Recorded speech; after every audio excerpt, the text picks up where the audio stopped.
조선왕의 어머니 11편, 명종의 어머니 문정왕후 윤씨. 나는 아들을 위해 권력을 잡은 어머니였습니다.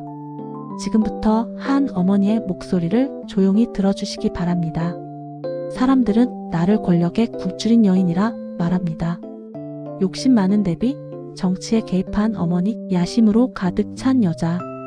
하지만 아무도 묻지 않았습니다. 내가 왜 그 권력을 잡아야 했는지를.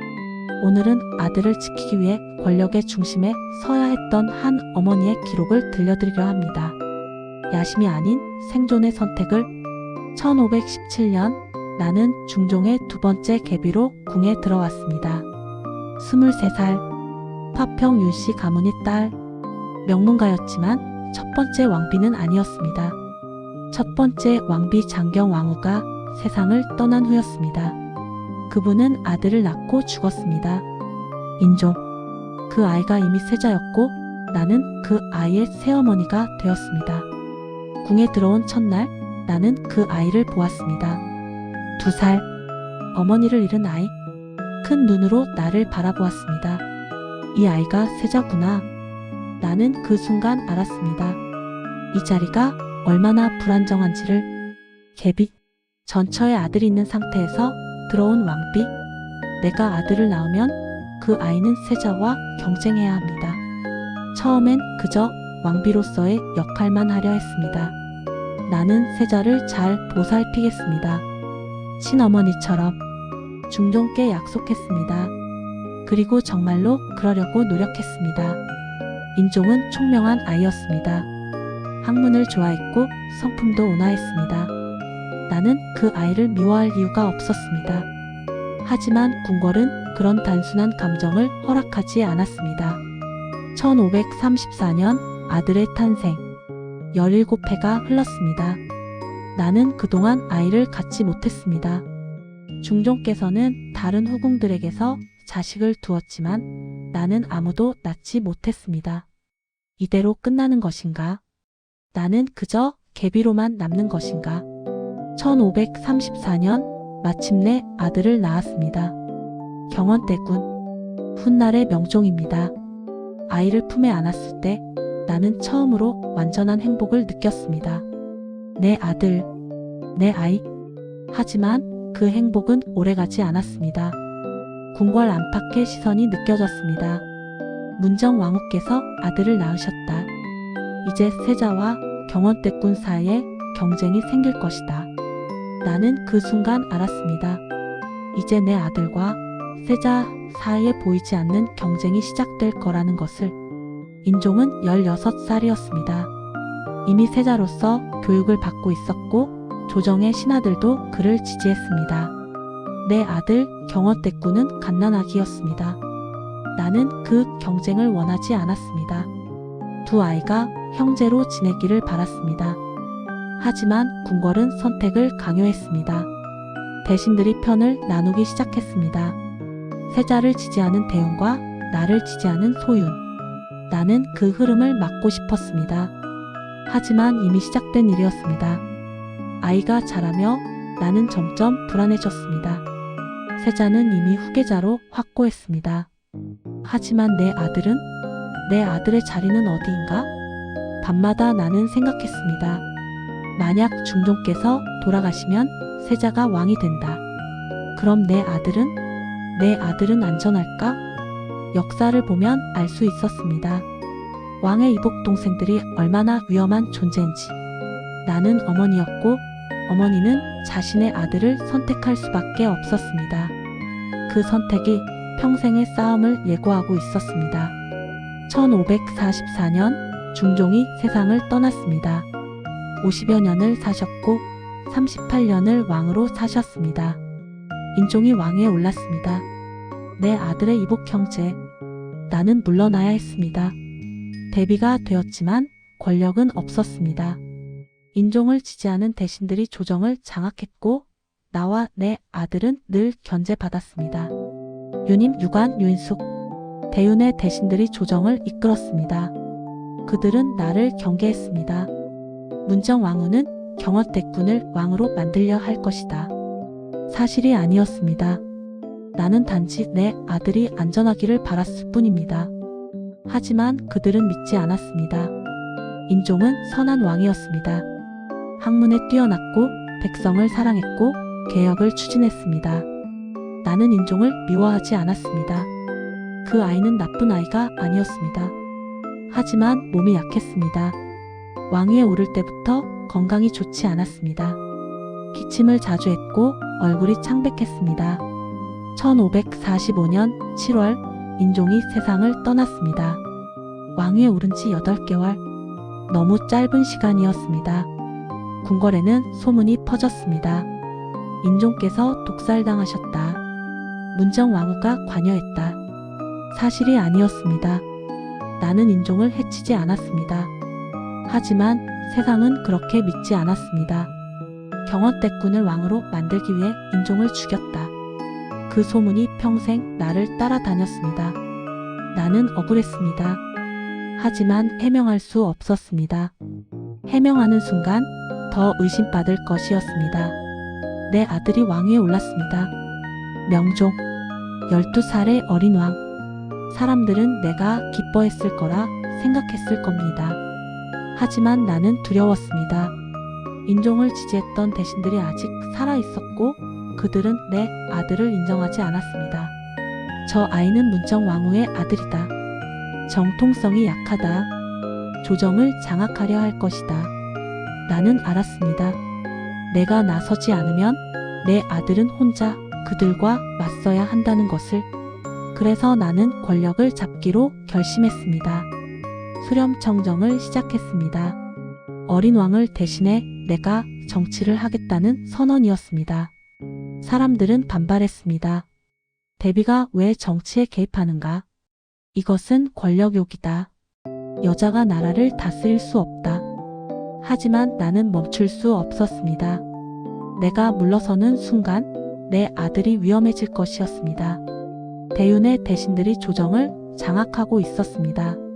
그들은 인종의 사람들이었고 내 아들을 인정하지 않았습니다. 나는 그들을 제거해야 했습니다. 1545년 을사사화가 일어났습니다. 유님, 유관, 유인숙, 대윤의 핵심 인물들을 제거했습니다. 내 동생 윤원영이 그 중심에 있었습니다. 대윤을 제거해야 합니다. 그들이 살아있는 한 주상은 안전하지 않습니다. 알고 있다. 하지만 머뭇거릴 시간이 없습니다. 지금 아니면 늦습니다. 피가 흘렀습니다. 많은 사람이 죽었습니다. 유님은 사약을 받았고 유관은 귀양을 갔다가 죽었고 유인숙도 처형되었습니다.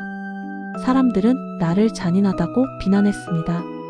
하지만 그들은 몰랐습니다. 내가 얼마나 두려웠는지를. 한 명이라도 놓치면 그들이 언젠가 내 아들을 해칠 거라는 공포를. 사화는 한 번으로 끝나지 않았습니다. 정미사화, 을묘외변 이후의 숙청. 계속해서 반대 세력을 제거했습니다. 윤원영과 이기, 정순동. 그들이 나를 도왔습니다. 하지만 그 과정에서 묵고한 사람들도 죽었습니다. 나는 알고 있었습니다. 하지만 멈출 수 없었습니다. 나는 잔인한 것이 아니라 필사적이었습니다. 어머니로서 권력을 탐한 것이 아니라 아들을 지키려 했던 것입니다. 하지만 세상은 그렇게 보지 않았습니다. 아들이 자라며 나를 보는 눈빛이 달라졌습니다. 명종은 선한 아이였습니다.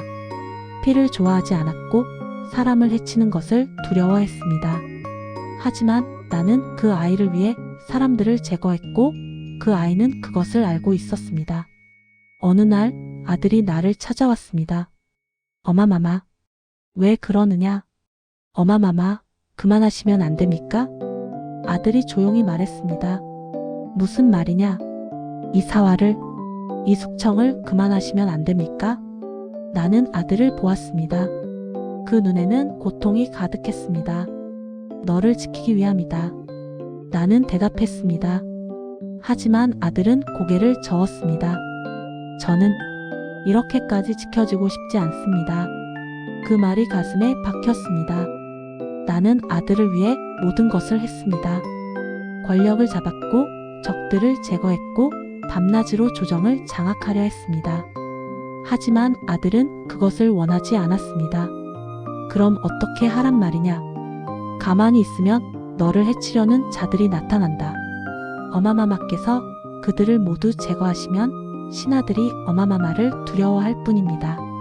저를 존경하지 않습니다. 존경은 나중 문제다. 먼저 살아남아야 한다. 살아남는 것이 전부입니까? 나는 대답할 수 없었습니다. 아들은 조용히 물러갔습니다. 그날 이후 우리 사이의 거리는 점점 멀어졌습니다. 밤마다 나는 생각했습니다.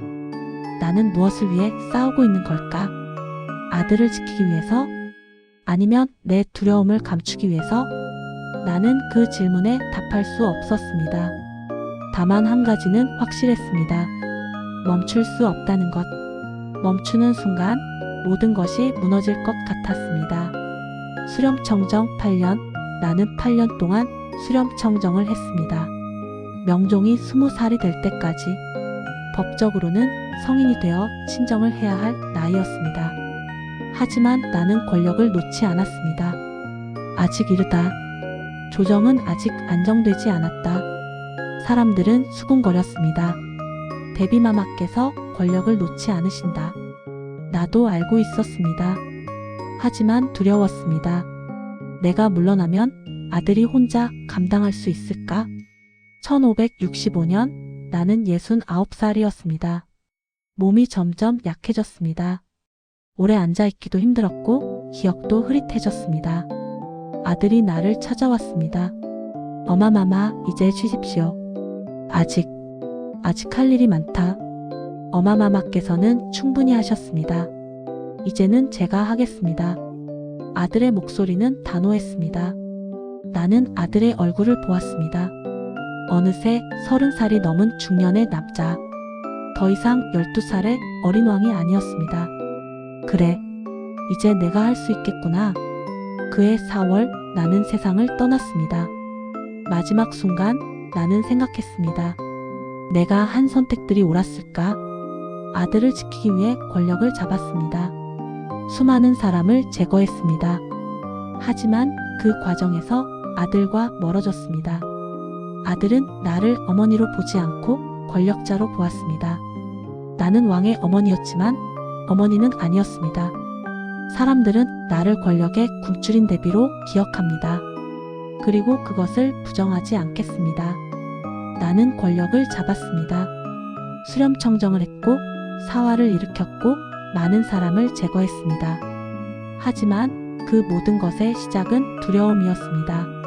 내 아들이 죽을까 봐 두려웠습니다. 인종을 지지했던 사람들이 내 아들을 해칠까 봐 두려웠습니다. 그래서 나는 먼저 그들을 제거했습니다. 그것이 옳았는지는 모르겠습니다. 다만 그것이 내가 할 수 있는 유일한 방법이라고 믿었을 뿐입니다. 아들은 내 선택을 이해하지 못했습니다. 아들은 피를 원하지 않았습니다. 하지만 나는 피 없이는 아들을 지킬 수 없다고 믿었습니다. 어머니와 아들 사이의 거리는 점점 멀어졌습니다. 나는 아들을 지키기 위해 권력을 잡았지만 그 권력이 오히려 아들을 멀어지게 만들었습니다. 이것이 어머니의 역설입니다. 지키려 할수록 멀어지고 가까이 있으려 할수록 상처를 줍니다. 사람들은 나를 야심으로 기억하지만 나는 그저 두려웠던 어머니였습니다. 내 아들이 살아남을 수 있을까?